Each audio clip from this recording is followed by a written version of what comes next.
show you how to make one of my favorite summer cocktails, a Espresso Martini.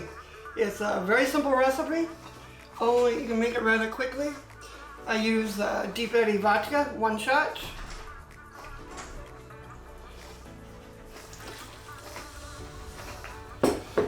One shot of coffee liqueur, Kahlua.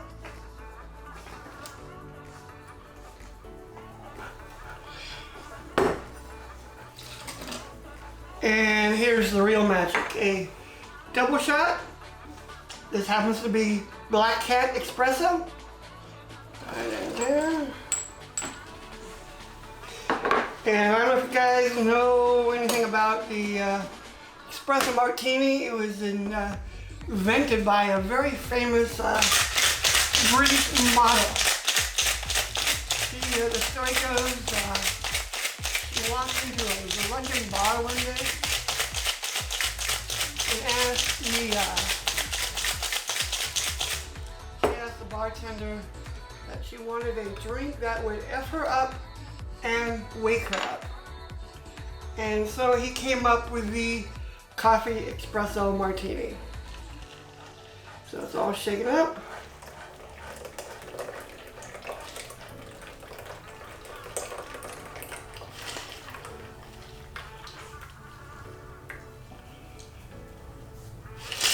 You could add a little simple syrup to this if you like your drinks a little sweeter. Garnish it with a couple of coffee beans and voila, the espresso coffee martini. Oh my God, that's so good. But anyway, if you haven't subscribed, hit that subscribe button. I do videos every Friday, every week, so hopefully I'll see you again. Thanks for watching the video.